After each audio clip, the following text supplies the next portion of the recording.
श्रीकृष्णाय नमः। श्रीगोपीजनवल्लभाय नमः। श्रीमदाचार्य चरणकमलेभ्यो नमः। श्री गोसाई जी परम दयालवे नमः। श्री गुरुदेवेभ्यो नमः। नमो भगवते तस्मै कृष्णायाद्भूतकर्मणे रूपनाम विभेदेन जगत् क्रीडति यो यतः सच्चिदानन्दरूपाय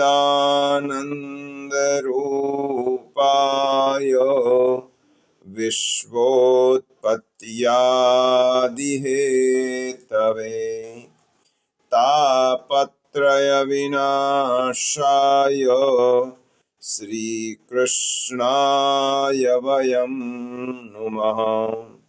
सर्वात्मना प्रपन्नानां गोपीनां पोषयन् मनः तं वन्दे विठ्ठलाधीशं गौरश्यामप्रियान्वितं श्रीमदाचार्यचरणं शरणं सर्वदेहिनां समस्तदोषदहनं मस्तके राजतां मम। जन्माद्यस्य यतोऽन्वयादितरतश्चार्थेष्वभिज्ञस्वराट् तेने ब्रह्महृदाय आदिकवये मुह्यन्ति यत्सूरयः तेजो वारिमृदां यथा विनिमयो यत्र त्रिसर्गो मृषा धाम्ना स्वेन सदा निरस्तकुहकं सत्यं परं धीमहि। આપણે ગિરિરાજ ધર્યાષ્ટકમ નો સાથે પાઠ કરીશું, કારણ કે ગોવર્ધન પૂજા આવના દિવસો ચાલે છે એટલા માટે ગિરિરાજ ધર્યાષ્ટકમ નું પારાયણ સાથે કરીશું. ભક્તાભિલાષા ચરિતાનુસારી दुग्धादिचौर्येण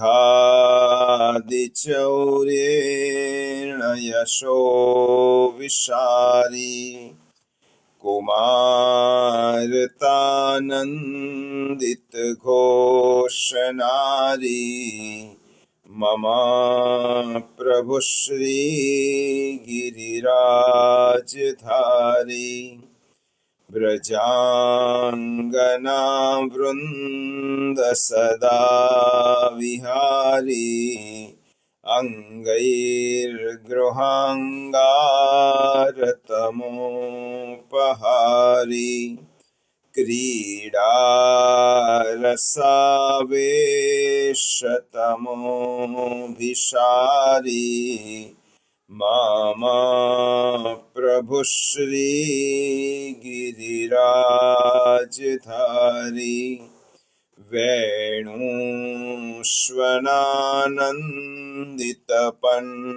वेणुष्वनानन्दितपन्नगारी रसातलानृत्यपदप्रचारी क्रीडन् वयस्याकृतिदैत्यमाली मामा प्रभु श्री गिरिराजधारी पुलिन्ददाराहित शम्बरारी रमा सदोदार दया प्रकारी गोवर्धने कंद फलोपहारी मामा प्रभु श्री गिरिराजधारी कलिंद जाकुल दुकूलहारी कुमारिका काम कलावितारी वृंदावने गोधन वृंदचारी मामा प्रभु श्री गिरिराजधारी व्रजेन्द्र सर्वाधिक शर्मकारी महेन्द्र गर्वाधिक गर्वहारी वृंदावने कंद फलोपहारी मामा प्रभु श्री गिरिराजधारी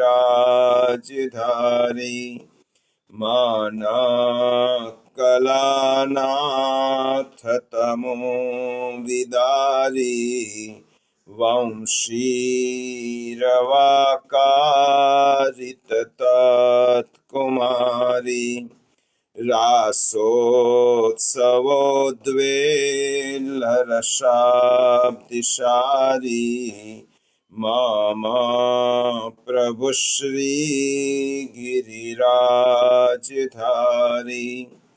मत्तद्दीपोद्दामगतानुकारी लुण्ठत्प्रसूना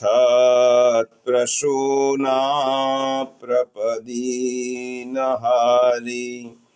रामो रसस्पर्शकरप्रसारी मामा प्रभु श्री गिरिराजधारी मामा प्रभु श्री गिरिराजधारी इति श्रीवल्लभाचार्य विरचितं गिरिराजधार्याष्टकं सम्पूर्णम्। नमामि हृदये शेषे लीलाक्षीराब्दिशायिनं लक्ष्मी सहस्रलीलाभि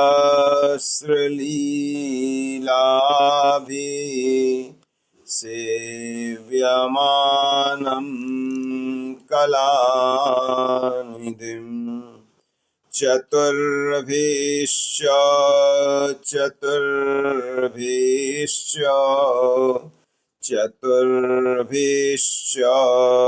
त्रिभिस्तथा षड्भिर्विराजते योऽसौ पंचधा हृदये मम पंचधा हृदये मम प्रभुर्नंद कुमारो मे स्वामिनी वृषभानुजा कृतार्थोऽहं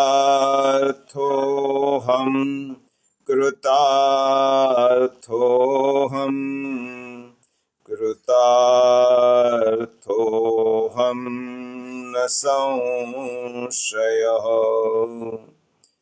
यावत् सेवा प्रकुर्वीतं तावत् श्रीवल्लभो। श्रीमद् भागवत પુષ્ટિ સત્સંગ સાથે ફેસબુકના માધ્યમથી જોડાયેલા આપ સૌ વૈષ્ણવ શ્રોતા ભાઈ બહેનોને સાનોને જય શ્રી કૃષ્ણ.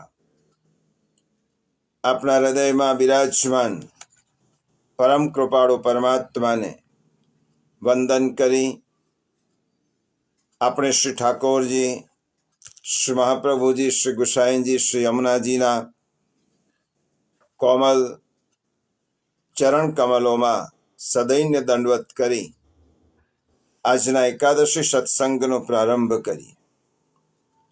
પ્રિયજનો, છેલ્લી 3/11 શ્રીમદ ભાગવત કથાના અન્યત્ર રોકાણને કારણે આપણે એકાદશી સત્સંગમાં ઓનલાઈન મળી શક્યા નથી, પરંતુ આજનો દિવસ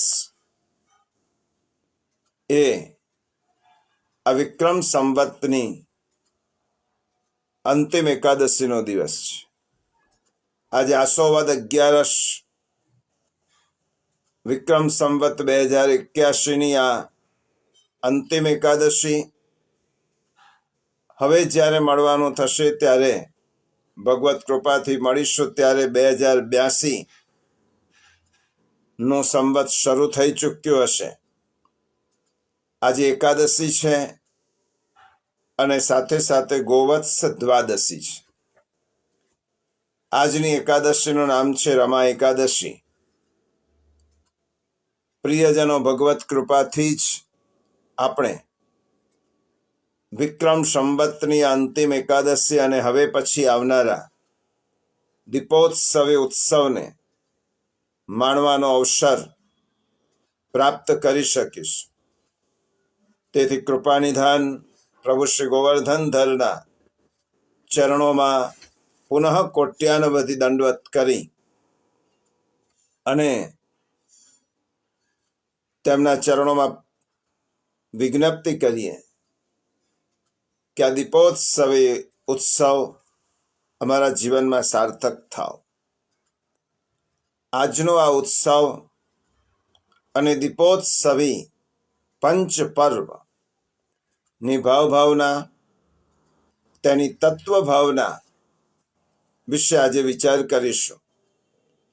આમ તો આપણે એકાદશીના માધ્યમથી શ્રી વલ્લભ ગીતા 16 ગ્રંથ અંતર્ગત ક્રમ પ્રમાણે આવતા નવરત્ન ગ્રંથનો અધ્યયન કરીએ છીએ, પરંતુ આજે 5 પર્વોનો સૌથી મોટો ઉત્સવ એટલા માટે તેની ભાવના અને તત્વ ભાવનાને સમજીને આજના સત્સંગને આપણે વિરામ આપીશું. આજે રમા એકાદશી છે, ગોવત્સ દ્વાદશી છે. આવતીકાલે શનિવારે ધનતેરસ, પરંતુ પુષ્ટિમાર્ગીય હવેલીઓમાં ટિપ્પણી અનુસાર રવિવારે ધનતેરસ ના દર્શન, સોમવારે સવારે મંદિરમાં રૂપ ચતુર્દશી ના દર્શન અને સાંજે દીપમાલા હટડી અને કાન જગાઈના દર્શનનો ક્રમ છે. મંગળવારે ભલે પડતર દિવસ છે, પણ આપણા માટે બહુ મહત્વનો દિવસ છે.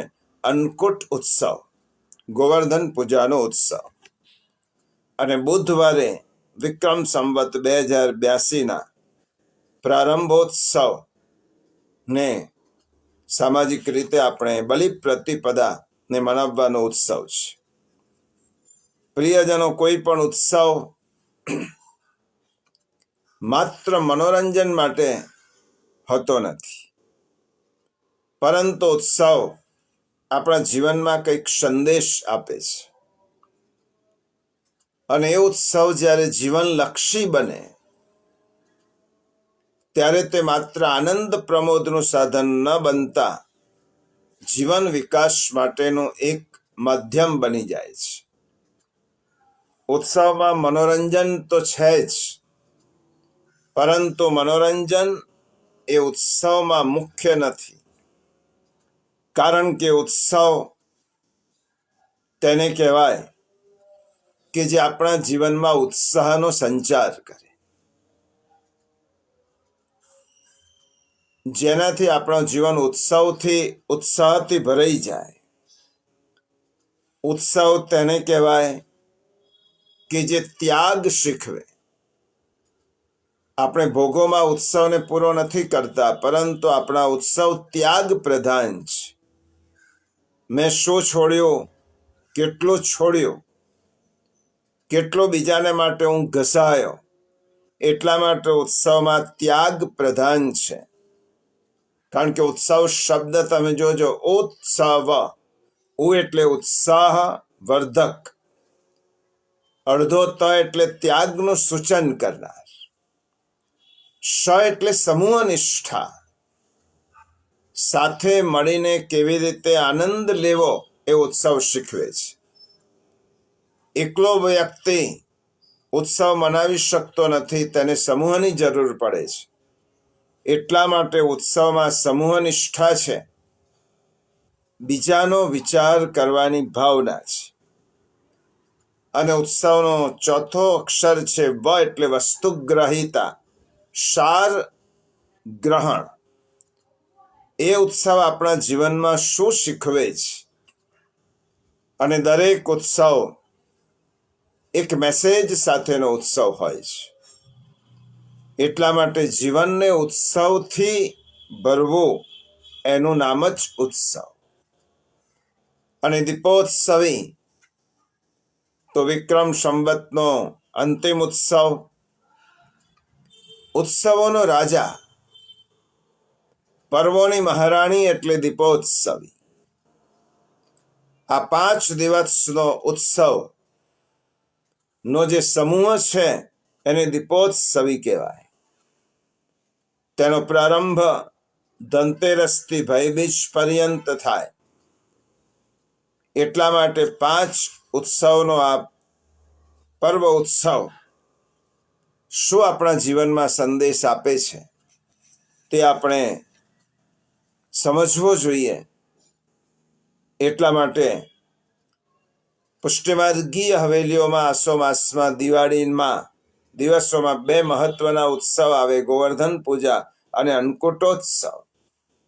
તે અંતર્ગત ધનતેરસ, રૂપ ચતુર્દશી, કાંજગાઈ જેવા અભ્યંતર પણ ઉત્સવો આવે છે.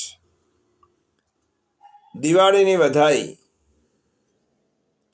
આસો વદ 11થી બેસે, અને આ 11નું નામ રમા એકાદશી એટલા માટે છે કે રમા નામની વ્રજ બાળાએ દિવાળીની વધાઈ નંદાલયમાં યશોદા રાણીને સૌ પ્રથમ આપી હતી. આ પહેલું કારણ. આસોવદ 11ના રોજ નંદાલયમાં નગરખાના વાગે છે. આ પ્રણાલી આજે પણ નિધિ સ્વરૂપોમાં જળવાઈ રહી છે. મર્યાદા માર્ગીય ભાવ અનુસાર મુચકુંદ નામનો રાજા થઈ ગયો. તેને દેવો સાથે મૈત્રી હતી, પરમ વિષ્ણુ ભક્ત હતો, સત્યનિષ્ઠ હતો. તેને ચંદ્રભાગા નામે એક પુત્રી હતી. તે કન્યાએ પિતાની આજ્ઞાનું પાલન કરી રમા એકાદશીનું વ્રત કરવાનો નિયમ લીધો અને લગ્ન બાદ પોતાના પતિ શોભન પાસે પણ તે વ્રત કરાવ્યું. ચંદ્રભાગાનો બીજો જન્મ સત્યજીત રાજાને ત્યાં રાજકન્યા રૂપે થયો અને તેનું જ નામ સત્યભામા. એ સત્યભામા દ્વારિકાધીશ શ્રી કૃષ્ણ પ્રભુની બીજી પટરાણી થયા. શ્રીમદ ભાગવતના કથાનક અનુસાર એક દિવસ સત્યભામાજીએ પોતાના જન્મ દિવસે પ્રભુ સન્મુખ પારિજાત વૃક્ષની ઈચ્છા વ્યક્ત કરી. પ્રભુએ પોતાની પટરાણીની ઈચ્છા સંતોષવા સ્વર્ગના રાજા ઇન્દ્ર સાથે યુદ્ધ કરી સ્વર્ગમાંથી પારિજાત વૃક્ષ લાવી આંગણામાં વાવ્યો. તે યાદગાર દિવસ હતો આજનો દિવસ એટલા માટે આજે રમા એકાદશી પણ કહેવાય. રમાનો અર્થ પત્ની પણ થાય. આસો વદ 11, રમા એટલે ભાર્યા, રમા એટલે પત્ની. બ્રહ્મ વૈવર્ત પુરાણ નું આખ્યાન છે અને શ્રીમદ ભાગવતમાં પણ છે. પદ્મ પુરાણ અનુસાર રમા એકાદશી એટલે નારી શક્તિના પૂજનનો દિવસ. નારી શક્તિનું પૂજન. કારણ કે આપણી મનુસ્મૃતિમાં કહ્યું કે યત્ર નાર્યસ્તુ પૂજ્યન્તે રમંતે તત્ર દેવતા. જ્યાં નારીનું પૂજન થાય છે, સ્ત્રીનું સન્માન થાય છે, ત્યાં દેવતાઓનો નિત્ય વાસ છે. અને રમા એટલે લક્ષ્મી પણ થાય અને રમા એટલે પત્ની પણ થાય. રમા શબ્દ સંસ્કૃત છે અને શબ્દકોશમાં તેના બે અર્થ છે, લક્ષ્મી અને પત્ની. નારીને લક્ષ્મીનો અવતાર ગણી છે. કારણ કે ધન દોલત એ તો નિર્જીવ લક્ષ્મી છે, પરંતુ સ્ત્રી તો લક્ષ્મીની સજીવ પ્રતિમા છે.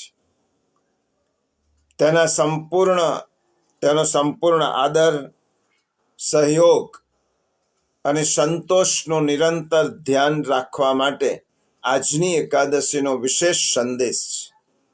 પ્રિયજનો, આ સંદર્ભમાં જ કેટલીક સામાજિક દ્રષ્ટિકોણથી કેટલીક વાત કરી. હમણાં જ મેં કહ્યું કે કોઈ પણ ઉત્સવ સંદેશ લક્ષી હોય છે અને આ સમગ્ર સંસાર, સ્ત્રી અને પુરુષ એકબીજા વગર અધૂરા છે, અપૂર્ણ છે. વિશ્વનું બંધારણ તમે જોશો અને કુદરતને જોશો.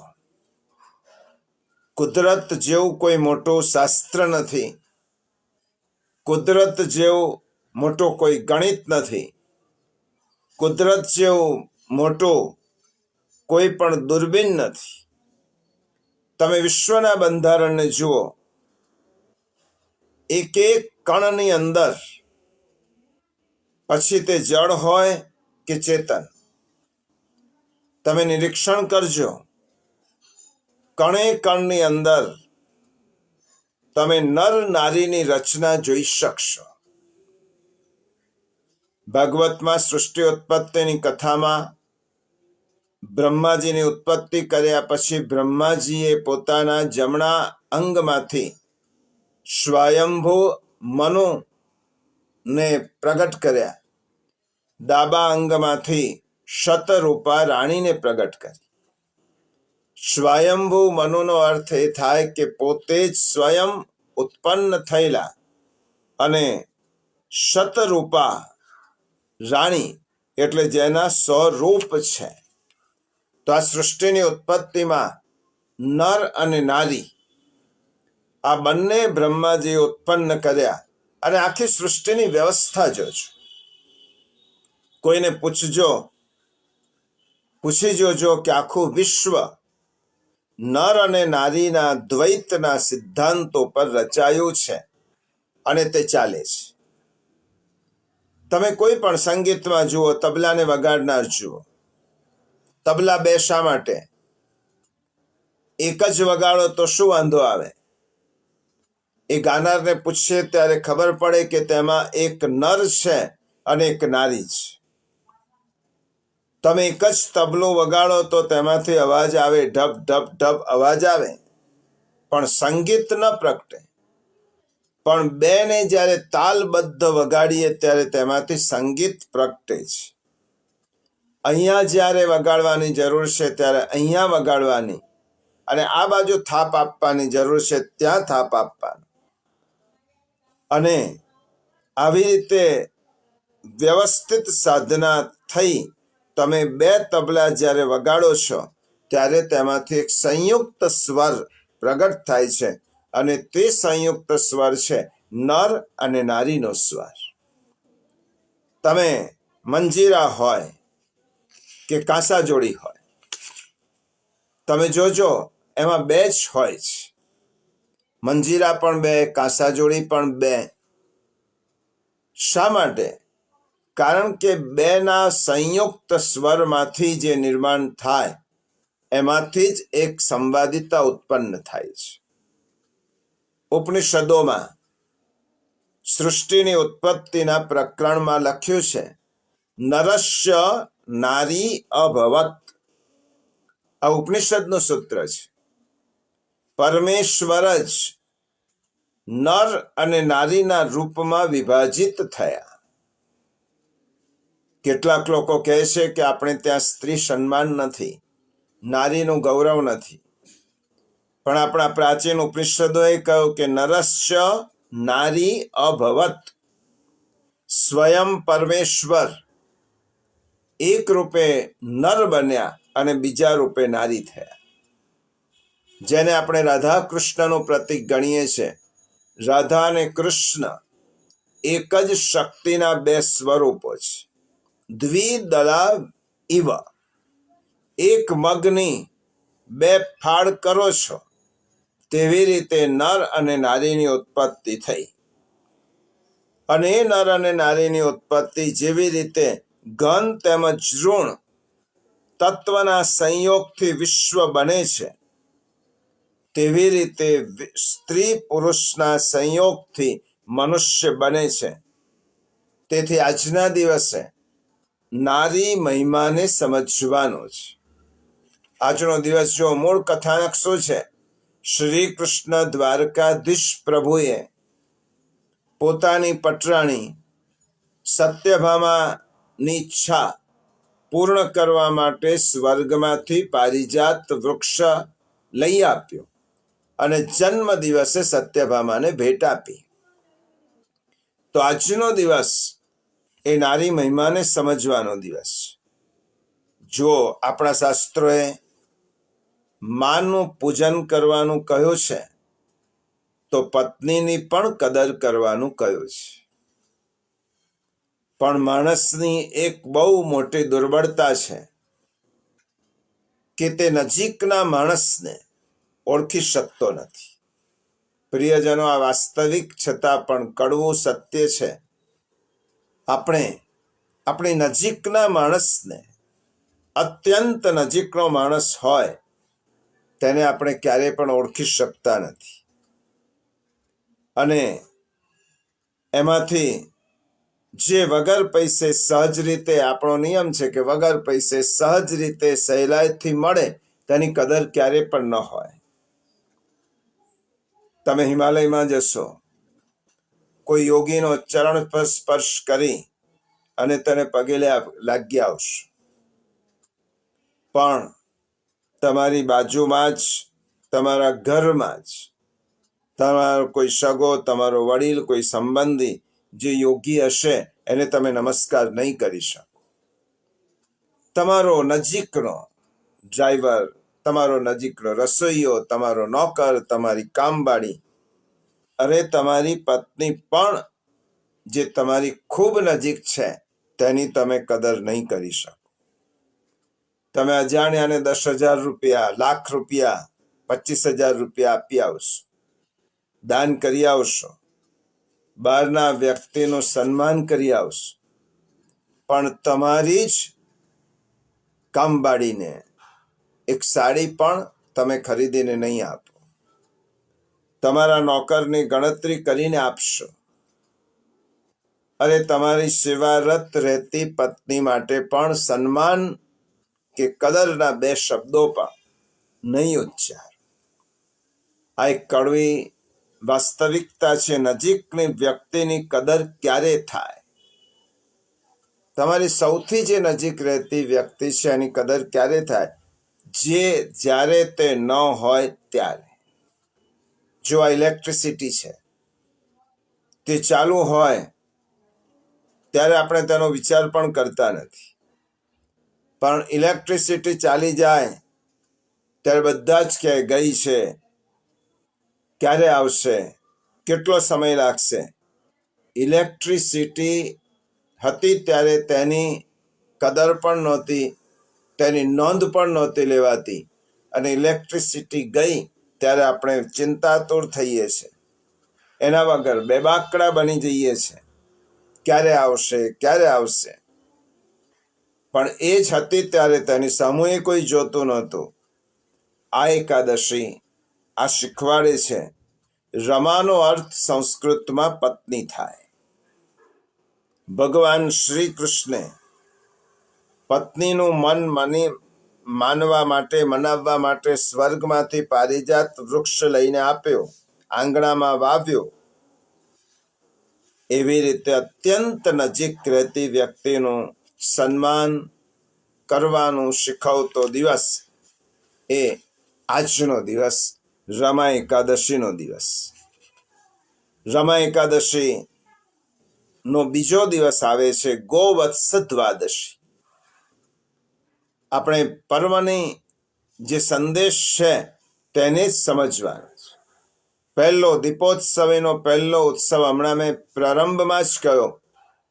ઉત્સવ સંદેશ સાથે ઉજવવાના હોય છે. મનોરંજન માટે ઉત્સવ નથી. મનોરંજન તો ઉત્સવમાં આવે જ, પરંતુ તેની અંદર જે સંદેશ છે એ સંદેશને ગ્રહણ કરવાનો છે. આ પહેલો દિવસ નારી મહિમાનો દિવસ, સ્ત્રીના સન્માનનો દિવસ, તેની કદર કરવાનો દિવસ.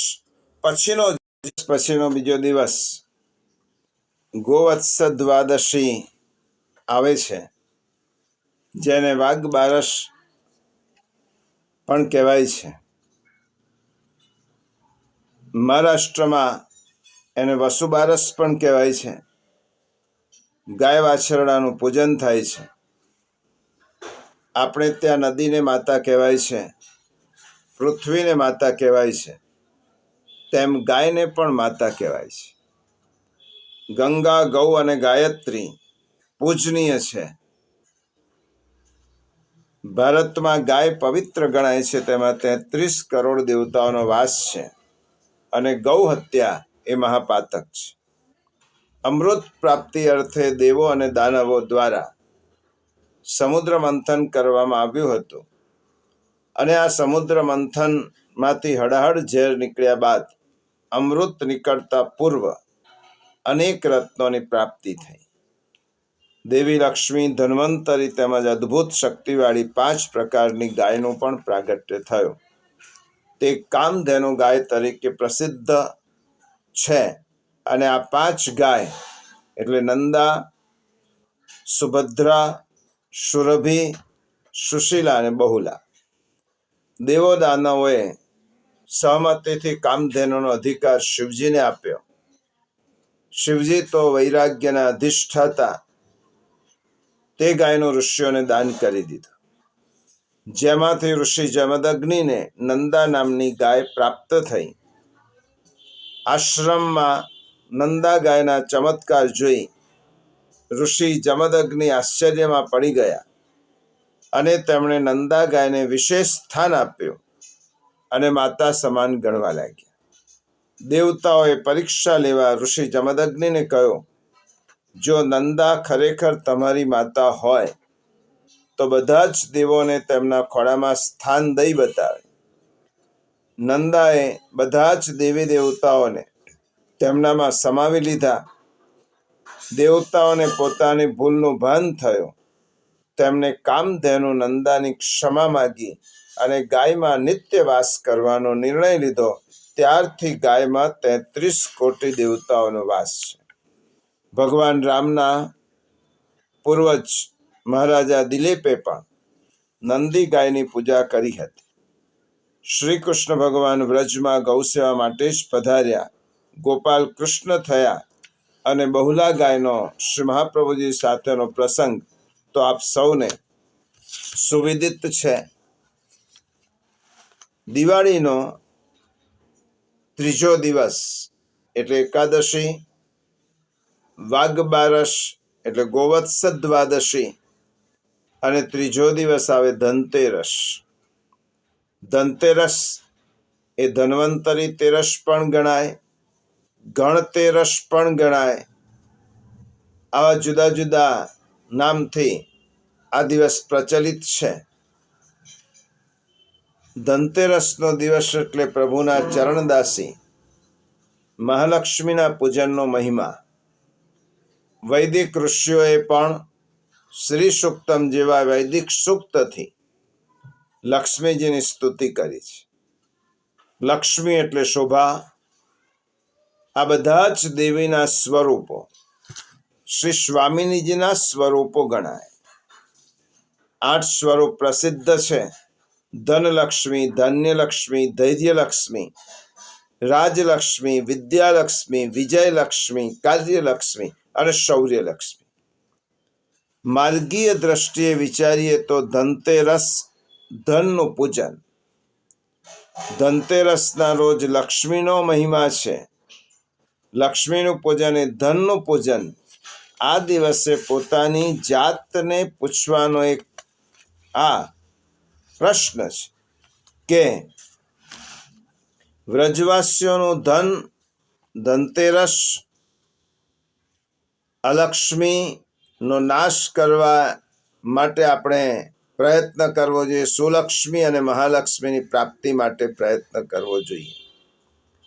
3 પ્રકારની લક્ષ્મી છે. ખોટા રસ્તે આવતું ધન તે અલક્ષ્મી, સન્માર્ગે આવતું ધન તે સુલક્ષ્મી, પ્રભુ પ્રીત્યર્થ જે ધન આવે છે તે મહાલક્ષ્મી. ધનતેરસનો દિવસ ઉત્સવનો પણ છે અને ચિંતનનો પણ છે. મારા ઘરમાં આવતી લક્ષ્મી હંમેશા સુલક્ષ્મી બનો. સુભાષિતકારે સુંદર વાત કરી છે કે અકૃત્વા પરસંતાપમ અગત્વા ખલમંદિરે અક્લેશયિત્વા ચાત્માનમ યત સ્વલ્પમપી તદ બહુ. બીજાને પીડા આપ્યા વગર, દુષ્ટનો સાથ લીધા વગર અને પોતાના હૃદયને ક્લેશ આપ્યા વગર જે પણ કંઈ મળે તે ઓછું પણ હોય તો પણ ઘણું સમજવું જોઈએ. જે ધન નીતિથી આવતું હોય, રીતિથી વપરાતું હોય અને પ્રીતિથી અપાતું હોય તેને લક્ષ્મી કહેવાય. કવિએ ખૂબ સુંદર વાત કરી છે કે જિંદગીનું પહેલું કપડું તેનું નામ જભલું, જેમાં ખિસ્સું ન હોય, અને જિંદગીનું છેલ્લું કપડું જેનું નામ કફન, એમાંય ખિસ્સું ન હોય. તો વચગાળાના ખિસ્સા માટે આટલી ઉપાધિ શા માટે? આટલી દોડધામ શા માટે? આટલા દગાને પ્રપંચ શા માટે? લોહી લેતા ગ્રુપ ચેક કરાય છે, પૈસા લેતા જરાક ચેક કરજો એ કયા ગ્રુપનો છે, ન્યાયનો છે, હાયનો છે, હરામનો છે. અને ખોટા ગ્રુપનો પૈસો ઘરમાં આવી જવાથી જ આજે ઘર ઘરમાં અશાંતિ, ક્લેશ અને કંકાસ છે. હરામનો અને હાયનો પૈસો જીમખાનામાં અને દવાખાનામાં, ક્લબો અને બારમાં પૂરો થઈ જાય. બેંક બેલેન્સ વધે પણ ફેમિલી બેલેન્સ ઓછું થાય તો સમજવું કે પૈસો આપણને સ્યુટ થયો નથી. ઘરમાં આવેલા વિત્તથી જો આટલી વાતો આવે તો સમજો કે આપણે ત્યાં આવતું વિત્ત એ લક્ષ્મી છે. ન ક્રોધો ન ચ માત્સર્યમ ન લોભો ન અશુભામતી ભવંતી કૃતપુણ્યાનામ ભક્તાનામ શ્રી સૂક્તમ જપેત. વૈદિક ઋષિઓએ કહ્યું કે આપણને ક્રોધ નથી આવતો, મત્સર કે ઈર્ષા નથી, આપણી અશુભ મતિ નથી અને સત્કર્મ કરવાની ઈચ્છા થાય છે તો સમજવાનું કે આપણે ત્યાં આવેલું વિત્ત એ સન્માર્ગે આવેલું છે. ધનની શુદ્ધિ કેવી રીતે કરવી તેના માટે પણ આપણા શાસ્ત્રોએ જુદા જુદા પ્રકારની શુદ્ધિ બતાવી છે. શરીરની શુદ્ધિ જલથી થાય, મનની શુદ્ધિ ધ્યાનથી થાય, બુદ્ધિની શુદ્ધિ સત્સંગથી થાય, ભાવની શુદ્ધિ પ્રાર્થનાથી થાય, ચિત્તની શુદ્ધિ તપથી થાય, વાતાવરણની શુદ્ધિ યજ્ઞથી થાય અને દ્રવ્યની શુદ્ધિ દાનથી થાય.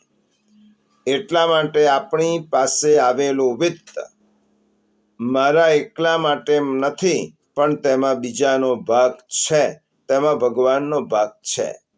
તેથી આવેલા વિત્તમાંથી જે ભગવાનનો ભાગ કાઢ્યા વગર તેનો ઉપયોગ કરે છે, તેને શ્રીમદ ભગવદ્ ગીતામાં પણ યો ભુંક્તે તેન એવ શહ, તેને પણ ગીતામાં ચોર કહ્યો છે. તેથી ધનતેરસનો મહત્વનો સંદેશ યાદ રાખીએ. આપણી પાસે આવેલા ધનનો યોગ્ય સમવિભાગ કરીએ. દાનથી દ્રવ્યની શુદ્ધિ થાય, અને એટલા માટે દાનથી, ત્યાગથી આપણા દ્રવ્યની શુદ્ધિ કરવી ખૂબ જરૂરી છે. ભારતીય અર્થશાસ્ત્ર એમ કહે છે, અલબ્ધમ ચૈવ લિપ્સેત, લબ્ધમ રક્ષેત અવક્ષયાત, રક્ષિતમ વર્ધયેત સમ્યક, વૃદ્ધમ તીર્થેષુ નિક્ષિપેત. ન મેળવેલું મેળવવા માટે પુરુષાર્થ કરો. મેળવેલું સારી રીતે રક્ષણ કરી શકાય તેવું આયોજન કરો. તેમાંથી યોગ્ય રીતે વિનિયોગ કરો. પણ વધેલું ધન એ સદકાર્યમાં વાપરવાને આપણા શાસ્ત્રોએ આજ્ઞા કરી છે. એટલા માટે પ્રિયજનો, આ ધનનું ભૌતિક વાત થઈ. પુષ્ટિમાર્ગીય દ્રષ્ટિએ સમજીએ તો વ્રજવાસીઓનું ધન એ ગોધન. તેથી ગણ તે રસ, ગાયના ગણની પૂજા એ આજના દિવસે ધનતેરસના દિવસે કરવામાં આવે છે. ધનતેરસના દિવસે ગાયોને શણગારવામાં આવે, તેની પૂજા થાય, તેને સુંદર મજાની થૂલી ખવડાવવામાં આવે. આ ઉપરાંત નંદાલયમાં શ્રી કૃષ્ણ સ્વયં નંદરાયજીને ત્યાં 9 લાખ ગાયોને શણગારીને પૂજન કરે છે. ગાયો એ નંદરાયજીનું અધિદૈવિક ધન છે. વ્રજાંગનાઓનું ધન કયું? તેમના માટેનો અનન્ય લાવો શું? તો વ્રજમાં વ્રજાંગનાઓએ નંદકુંવર રાસબિહારી પ્રભુ સાથે શરદ પૂર્ણિમાની રાત્રે, એટલે કે 11 દિવસ પહેલા જ જે મહારાસનો ઉત્તમોત્તમ લાભ લીધો હતો, તે જ રસને યાદ કરીને મનમાં આનંદ મનાવે છે. તે રસ ધન્ય હતો, એટલા માટે ધન્ય તે રસ. આ ધનતેરસનો બીજો પણ અર્થ છે. અમે તે રસથી ધન્ય થયા હતા, માટે વ્રજાંગનાઓ કહેવા લાગી, ધન્ય તે રસ દિન સુખદાયી. રાધિકાજી સ્વામિનીજી એ પોતાનું સર્વસ્વ ધન શ્રી કૃષ્ણ પ્રભુ પૂર્ણ પુરુષોત્તમ પ્રાપ્ત કર્યા માટે રાધિકાજી માટે ધનતેરસનો ભાવ એ ધન્યતાનો ભાવ છે. રાધા મન અતિ મોદ બઢ્યો હૈ, મન મોહન ધન પાઈ. આમ રાધાજીનું ધન મનમોહન, પણ આપણું ધન કોણ? હમારો ધન રાધા રાધા રાધા રાધા. એવા પ્રભુને પ્રસન્ન કરવાનો દિવસ તે ધનતેરસનો દિવસ. ધન દોવત નંદ રાની. આપણું ધન શ્રી ઠાકોરજી આપણા ધનનું સંરક્ષણ, સંવર્ધન અને સંમાર્જન કરવાનું. અને તેના માટે શ્રીમદ ભાગવતમાં ગર્ગ ઋષિએ નામકરણ લીલામાં નંદ બાબાને ખાસ કહ્યું હતું, ગોપા યશ્વ સમાહિત.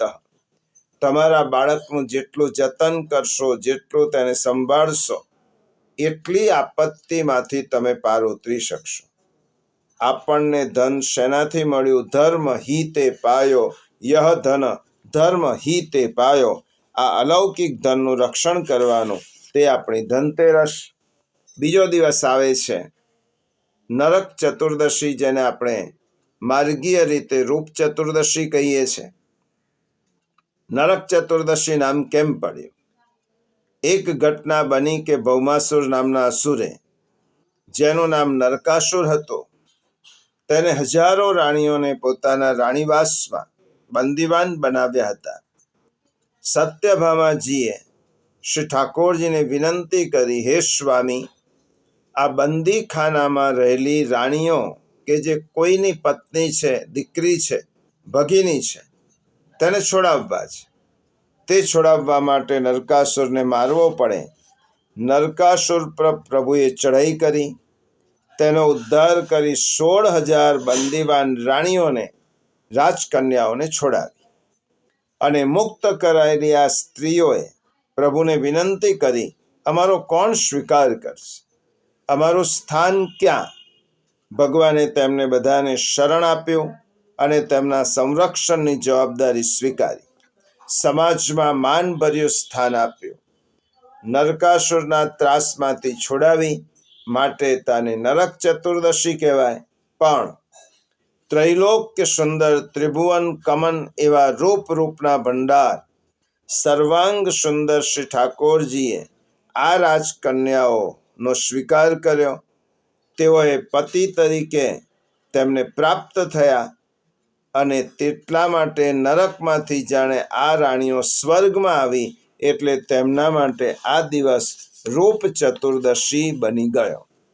આપણે પણ જે દિવસે ત્રિભુવન ભૂષણ પ્રભુને આપણા સ્વામી તરીકે સ્થાપિત કરીએ અને પ્રભુ આપણો સ્વીકાર કરીએ, તે દિવસ રૂપ ચતુર્દશી કહેવાય. એક વર્યો શ્રી ગોપીજન વલ્લભ શ્રી ઠાકોરજી મારા અલૌકિક સ્વામી છે. પ્રભુ એક સાથે 16,000 રાણીઓને વર્યા અને આ બધાએ પોતપોતાની ઘેર દીવડા પ્રગટાવ્યા.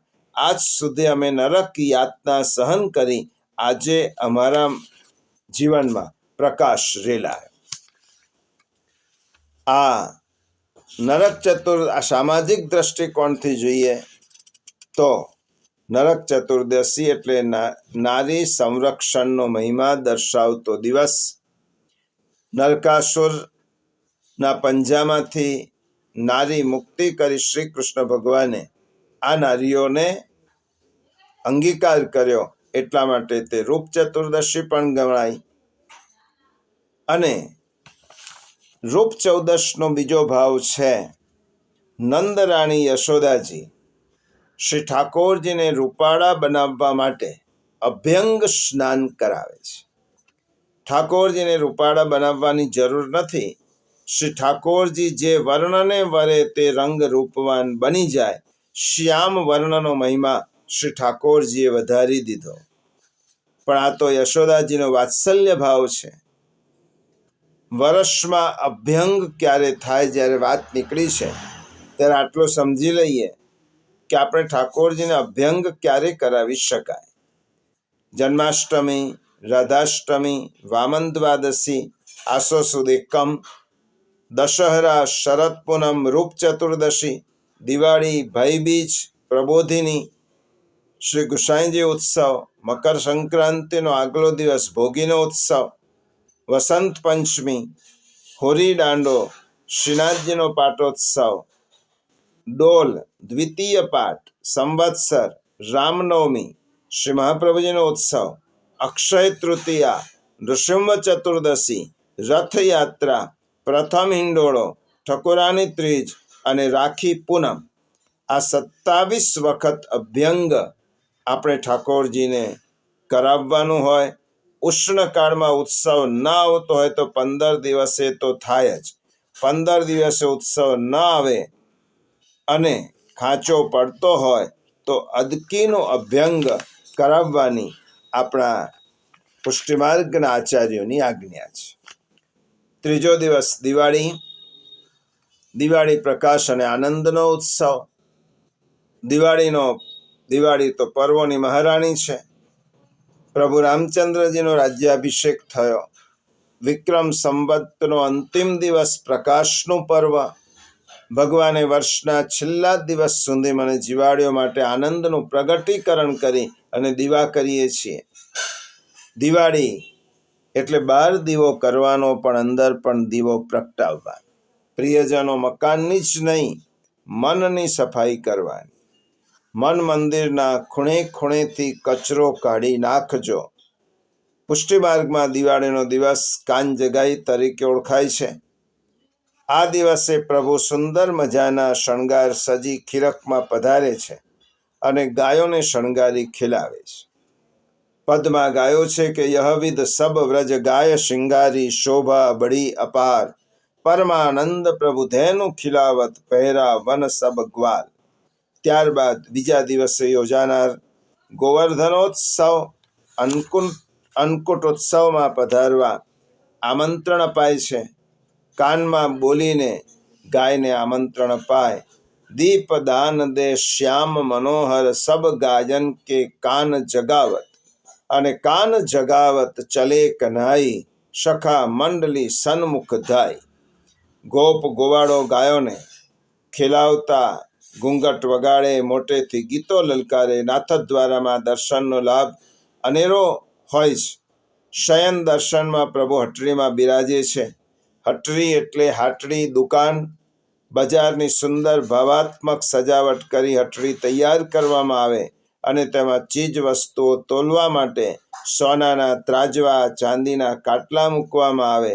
નંદનંદન વલ્લભ નંદન દુકાનમાં બેઠા હોય. દીપોત્સવીના દિવસો છે. ચારે બાજુ દીવોનો ઝગમગાટ હોય. વર્ષા પૂરી થઈ ગઈ હોય. નવીન ધાન્ય બજારમાં આવ્યા હોય અને નવીન ધાન્યના વ્યંજનો સિદ્ધ કર્યા હોય. નંદાલયમાં બિરાજતા નંદનંદને આજે હટાળો ભરી વ્યાપારની રમત માંડી છે.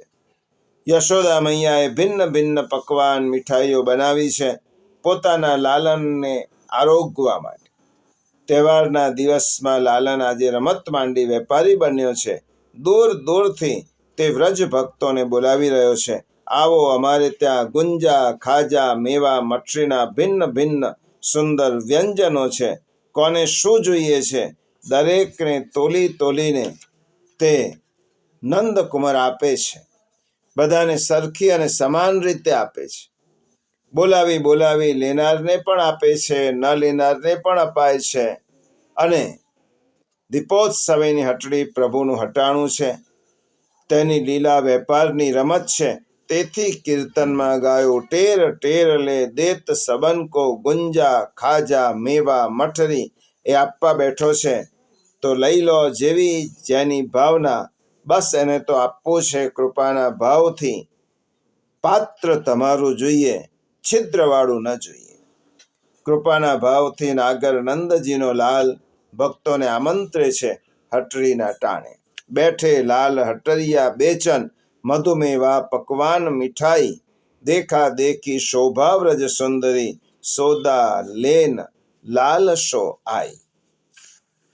અને પછીનો ઉત્સવ એટલે ગોવર્ધન પૂજા, અન્નકૂટોત્સવ, ઇન્દ્રમાન ભંગ લીલા, બલિ પ્રતિપદા. બલિરાજા અસુર હતો, પરંતુ તેનામાં ઘણા ગુણો હતા. વિપત્તિમાં પણ વચન પરિપાલન કરીને પોતાની સર્વ સંપત્તિ વામનમાંથી વિરાટ બનેલા વિષ્ણુને ચરણે ધરી દીધી. ગુરુએ ચેતવણી આપી હોવા છતાં પોતાના વચનમાં અડગ રહ્યો. બલિરાજાનો આ વાસ્તવિક નિવેદનને સ્મરણમાં રાખવા માટે તેની યાદમાં વામન ભગવાને દિવસ નક્કી કર્યો. તે દિવસ એટલે આજનો દિવસ. એટલા માટે નવા વર્ષના દિવસને બલિ પ્રતિપદા પણ કહેવાય. તે દિવસે ભગવાન પોતે બલિરાજાના દ્વારપાલ થયા. તે ભાવને લક્ષ્યમાં રાખીને આ બલિ પ્રતિપદાનો ઉત્સવ ઉજવવામાં આવે છે, જેને આપણે નૂતન વર્ષ કહીએ છીએ, બેસતું વર્ષ કહીએ છીએ અને અન્નકૂટનો મંગલકારી દિવસ કહીએ છીએ. પ્રિયજનો, લગભગ 5000 વર્ષ પૂર્વ સારસ્વત કલ્પમાં વ્રજમાં શ્રી ગિરિરાજજી સન્મુખ અન્નકૂટ મહોત્સવની શરૂઆત થઈ. શ્રી નંદરાયજી સહિત સર્વ વ્રજવાસીઓ એમ માનતા હતા કે ઇન્દ્ર વરસાદનો રાજા છે. તે દર વર્ષે વરસાદ વરસાવે છે અને આપણું ભરણ પોષણ કરે છે. આથી તેઓ દર વર્ષે બેસતા વર્ષે ઇન્દ્રનો યજ્ઞ કરી તેની પૂજા કરતા હતા. નંદરાયજી આ ગેરસમજ દૂર કરવા માટે નંદરાયજીની આ ગેરસમજ પ્રભુએ દૂર કરવા માટે ગોવર્ધનોત્સવ અન્નકૂટોત્સવની શરૂઆત કરી. ગોદ બેઠ ગોપાલ કહત વ્રજરાજ શો, સુનો તાત એક બાત શ્રવણ દે સુનો જુમેરી.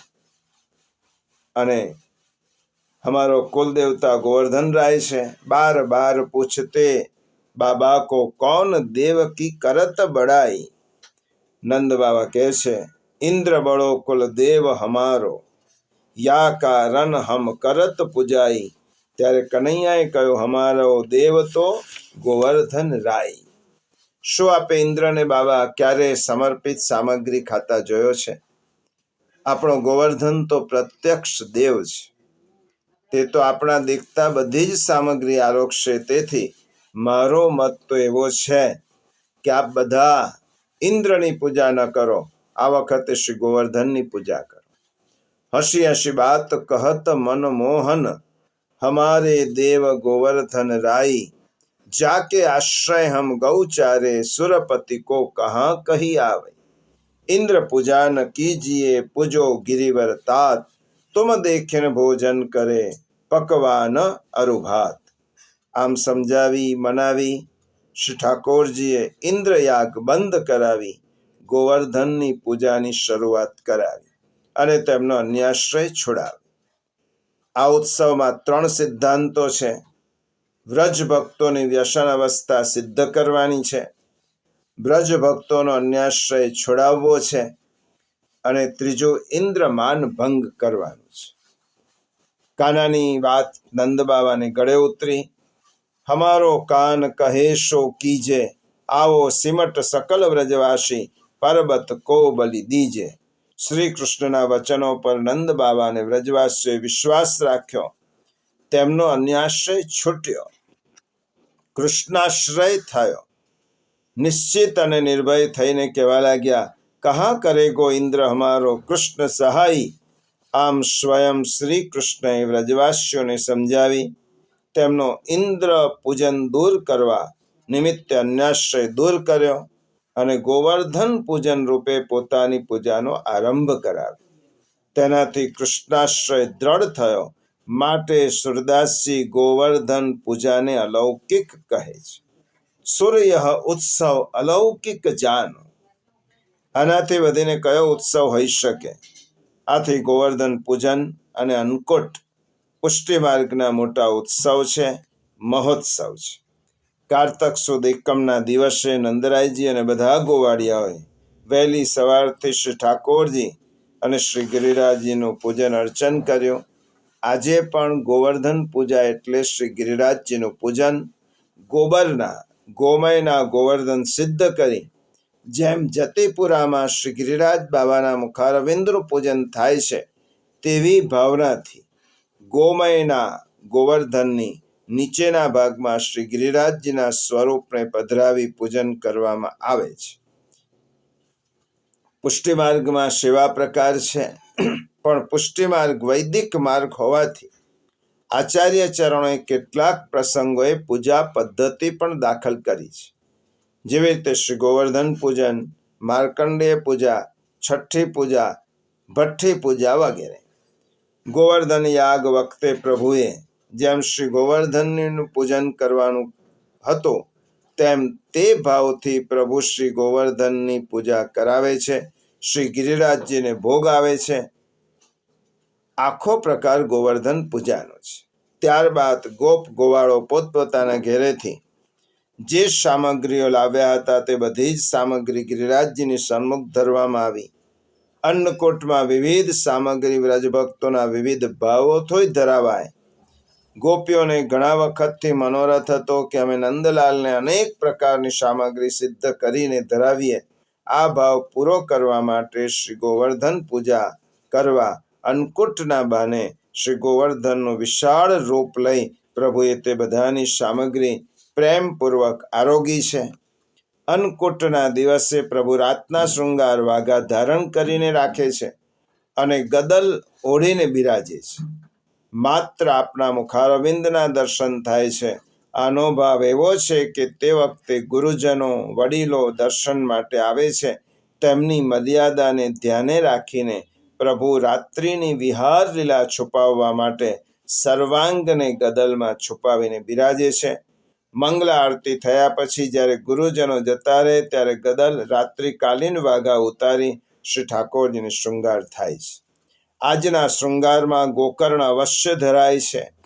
તેનો ભાવ એ છે કે ગાયોના ચિત્તમાં લગન હોય છે કે પ્રભુ અમારા ભાવનો અંગીકાર કરે.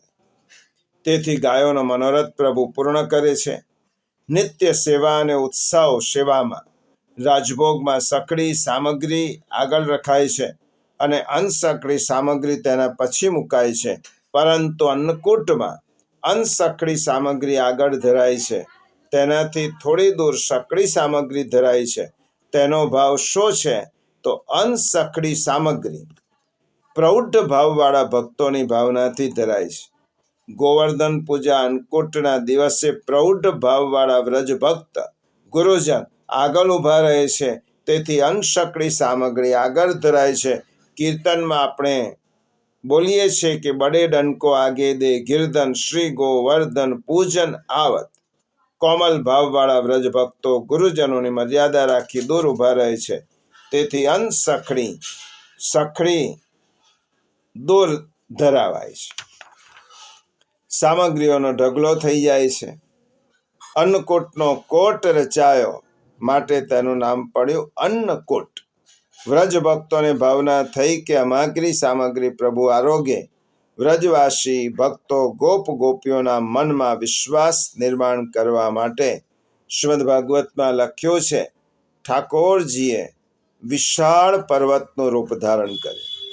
કૃષ્ણસ્ત્વન્યતમમ રૂપમ ગોપ વિશ્રંભણમ ગતઃ શૈલોસ્મિત ભ્રુવન ભૂરી બલિમા દદ બૃહદ વપુઃ. ભગવાન શ્રી કૃષ્ણ ગોપોમાં વિશ્વાસ ઉત્પન્ન કરવા માટે ગિરિરાજ ઉપર એક બીજો વિશાળ શરીર ધારણ કરીને પ્રગટ થઈ ગયા અને હું ગિરિરાજ છું આમ કહીને બધી સામગ્રી આરોગવા લાગ્યા. સૌના દેખતા શ્રી ગોવર્ધનજી સામગ્રી આરોગે છે. દેખો રી હરિ ભોજન ખાત સહસ્ત્ર ભુજાધર ઇત જેમત હૈ ઉત ગોપંસો કરતબા. પ્રભુને આ લીલા અલૌકિક ભાવભરી લીલા છે. અન્નકૂટના બાને શ્રી રાધાજી અને સાથે પ્રેમમયી રસલીલા પણ કરી છે તથા ગોપીઓના પ્રેમાગ્રહને વશ થયા છે. યહ લીલા શબ કરત કન્હાઈ ઉત જે મત ગોવર્ધન કે સંગ ઇન રાધાસો પ્રીતિ લગાઈ ઇન ગોપિનસો કહત જીમાવો ઉત જે મત મન ભાઈ. આમ અન્નકૂટ દર્શન કરી નંદ બાબાને વ્રજવાસીઓને સંતોષ આપ્યો. દૂર રહેલી બદરોલાની સામગ્રી પ્રભુએ હાથ લંબાવીને આરોગી. શ્રી ગોવર્ધન ધરની આરતી ઉતારી સૌ વ્રજવાસીઓને અન્નકૂટના સખડી મહાપ્રસાદ આપવામાં આવ્યો. શ્રી ઠાકોરજીએ 7મા વર્ષે આ લીલા કરી. આના 6 વર્ષ પૂર્વ ષટકુણની લીલા કરી. 7મા વર્ષે શા માટે શ્રી ઠાકોરજીએ ગોવર્ધન લીલા કરી? કારણ કે ગોવર્ધન લીલા ધર્મ લીલા નથી, આ ધર્મી લીલા છે. આ લીલા દ્વારા પ્રભુએ પોતાના ભક્તોનો અન્યાશ્રય દૂર કર્યો અને તેઓની સામગ્રી આરોગી, મનોરથ પણ પૂર્ણ કર્યો.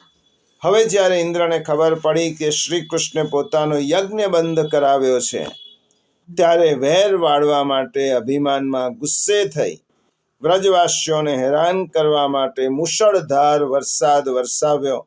સમગ્ર વ્રજ જળબંબાકાર બની ગયો. સૌ વ્રજવાસીઓ ગભરાઈ ગયા. ગભરાયેલા વ્રજવાસીઓ પ્રભુને શરણે આવી વિનંતી કરવા લાગ્યા, પ્રભુ બચાવો, બચાવો, રક્ષણ કરો. તમારા સિવાય અમારું રક્ષણ કોઈ કરી શકે તેમ નથી. કૃષ્ણ કૃષ્ણ મહાભાગ ત્વન્નાથમ ગોકુલમ પ્રભો ત્રાતુમર્હસી દેવાન્ન કુપિતાદ ભક્ત વત્સલ. અને ભગવાનને આ જ જોઈતું હતું. અને પ્રભુએ કહ્યું, તમે ચિંતા ન કરો, કોઈ તમારું કંઈ બગાડી નહીં શકે, ઇન્દ્ર પણ. તસ્માન મામ શરણમ ગોષ્ઠમ મન્નાથમ મત પરિગ્રહ ગોપાએ સ્વાત્મયોગેન સોયમ મે વ્રત આહિત. આ સંપૂર્ણ વ્રજ મારું આશ્રિત છે, મારા દ્વારા સ્વીકારેલું છે અને એકમાત્ર હું જ તેનો રક્ષક છું. તેથી હું મારી યોગ માયાથી આની રક્ષા કરીશ. મારા ભક્તોની રક્ષા કરવા માટે હું આવ્યો છું, તે મારો સંકલ્પ છે. અને સૌ વ્રજવાસીઓને પોતાની પાસે બોલાવ્યા. इत्युक्त्वैकेन हस्तेन कृत्वा गोवर्धनाचलं दधार લીલયા કૃષ્ણ છત્રાક મિવ બાલક. આમ કહીને રમત રમતમાં એક જ હાથે જેમ બાળક બિલાડીના ટોપને ઉપાડે તેમ ગિરિરાજજીને ઉપાડી લીધા છે. બોલીએ શ્રી ગિરિરાજ ધરણ કી જય. સતત 7 દિવસ સુધી વર્ષા ચાલુ રહી. ઇન્દ્રના બધા જ મેઘો ખાલી થઈ ગયા અને શ્રી કૃષ્ણે 7 દિવસ પર્યંત ગોવર્ધન ધારણ કરી સૌને નિર્ભય બનાવી તેમનું રક્ષણ કર્યું. શેષનાગનો કોટ થયો છે, સુદર્શન ચક્રથી પ્રકાશ થયો છે અને શ્રી કૃષ્ણની અમી દ્રષ્ટિથી સૌનો નિર્વાહ થયો છે. શ્રી કૃષ્ણની યોગ માયાના પ્રભાવ જોઈને ઇન્દ્રના આશ્ચર્યનો પાર ન રહ્યો. પોતાનો ઈરાદો પૂરો ન થવાને કારણે તેનો બધો ગર્વ ઉતરી ગયો. વ્રજના નાશ કરવાનો સંકલ્પ નષ્ટ થઈ ગયો. મેઘોને પાછા વાળ્યા, તેનું પાણી અને પાણી બંને ઉતરી ગયા. જ્યારે પ્રભુ શ્રી કૃષ્ણે જોયું આ ભયંકર આંધી અને ઘનઘોર વૃષ્ટિ થંભી ગઈ છે, આકાશમાંથી વાદળો વિખારાઈ ગયા છે, સૂર્ય દેખાવા લાગ્યા, ત્યારે ભગવાને ગોવાળોને કહ્યું, હવે તમે નિર્ભય થઈ જાઓ. બધા જ સ્ત્રીઓ, ગોધન, બાળકો સાથે બહાર નીકળી જાઓ. જુઓ, એ બધું જ વર્ષા આંધીનું તોફાન બંધ થઈ ગયું છે. પ્રભુની આજ્ઞા મળતા બધા જ બહાર નીકળી આવ્યા અને સર્વશક્તિમાન ભગવાન શ્રી કૃષ્ણે બધા જ વ્રજવાસીઓના જોતા જ રમત રમતમાં જ શ્રી ગિરિરાજજીને પૂર્વવત તેમના સ્થાન પર પધરાવી દીધા. ઇન્દ્ર હારી ગયો, અભિમાન ઓગળી ગયો. હારેલો ઇન્દ્ર પ્રભુના શરણે જઈને માફી માંગવા લાગ્યો. ઇન્દ્રને પ્રભુએ ઠપકો આપ્યો, પોતાની મર્યાદામાં રહેવા જણાવ્યું. ઇન્દ્રની ગાય, સ્વર્ગની કામધેનુ સુરભી ગાય શ્રી ઠાકોરજી પર અભિષેક કર્યો અને પ્રભુ ગાયોના ઇન્દ્ર એટલે ગોવિંદ બન્યા. અષ્ટસખા કૃષ્ણદાસ ગાય છે, જય જય લાલ ગોવર્ધન ધારી. ઇન્દ્ર માન ભંગ કીનો, વામ બાહુ રાખ્યો ગિરિનાયક ભક્તન કો સુખ દીનો. 7 દિવસ સુરપતિ પછી હાર્યો, ગોસુત શૃંગન ભીનો. કૃષ્ણદાસ પ્રભુ ગિરિધર પ્રિય કે, પાય પર્યો મદહીનો. આમ પ્રભુ એક લીલામાં 3 હેતુઓ સિદ્ધ કર્યા છે. વ્રજવાસીઓનો અન્યાશ્રય દૂર કર્યો છે, વ્યસન અવસ્થા સિદ્ધ કરી છે, ઇન્દ્રમાન ભંગ પણ કર્યો છે. અને આ રીતે ગિરિરાજ ગોવર્ધન ધારણ કર્યો. પછીનો ઉત્સવ ભાઈ બીજ, યમુનાજીનો ઉત્સવ આવે છે. યમરાજા ભાઈ બહેનના પ્રેમની અનોખી કથા છે. શ્રી યમુનાજીએ પોતાના ભાઈ યમરાજાને પોતાની ઘેર જમવાનું આમંત્રણ આપ્યું. યમરાજા કારતક સુદ બીજના દિવસે જમવા પધાર્યા. સોનાના થાળમાં મગની દાળની ખીચડી પીરસી સ્નેહરૂપી ઘીની વર્ષા વરસાવી. મગની દાળ એ બહેનનો ભાવ છે, ચોખા જેવો શુદ્ધ ભાવ એ ભાઈનો છે. ખીચડીને ભોળી કહેવાય છે, માટે ભોળીનું ભોજન કરાવ્યો. યમરાજાએ વરદાન માગવા કહ્યું. યમરાજા વરદાન આપતા બોલ્યા, જે કોઈ ભક્તજન કારતક સુદ બીજના દિવસે મારામાં સ્નાન કરશે તેને મારું તેડું નહીં આવે અને નરકમાં પડેલા જીવોને આ દિવસે છોડી મૂક્યા. શ્રી યમુનાજીએ વ્રજ ભક્તોને નિર્ભય બનાવ્યા અને છેવટે યમુનાજીએ કહ્યું, આપને આજના દિવસે મારે ત્યાં પધારી આ દિવસે સ્નાન કરી મારી સાથે ખીચડી કઢીનું ભોજન કરવાનું કહ્યું. આમ શ્રી યમુનાજીએ વ્રજ ભક્તોને નિર્ભય બનાવવા માટે ભાઈ બીજ ઉજવી, એને યમ દ્વિતીયા પણ કહેવાય. એ યમ દ્વિતીયાનો ઉત્સવ આજના દિવસે ઉજવાય છે. આ 5 પર્વોનો જે ઉત્સવ છે તેને આપણે પર્વોત્સવ, પંચ ઉત્સવ પણ કહીએ છીએ. આ દીપોત્સવીના પર્વ પર આપ સૌને ખૂબ ખૂબ શુભકામનાઓ, ખૂબ ખૂબ શુભાશીષ. કારણ કે આજનો દિવસ, આ દીપોત્સવી દિવસ આપણા જીવનમાં હંમેશા પ્રકાશ લાવનારો બને. 9 વર્ષ આપણા જીવનમાં પ્રભુની સમીપ જવાનું વર્ષ બને. અને પ્રિયજનો, શ્રી મહાપ્રભુજીની આજ્ઞાને ફરીથી યાદ કરીએ કે વૈષ્ણવજનોનો જન્મ કાળનો કોળિયો બનવા માટે થયો નથી, પરંતુ કૃષ્ણના કિનારે જવા માટે થયો છે. આપણે પણ સત્સંગની નૌકામાં બેસી કૃષ્ણના કિનારે જઈ અને આપણું જીવન સાર્થક કરીએ, એવી સૌને શુભ ભાવના સાથે આજના ઉત્સવને આપણે પૂર્ણ કરીએ.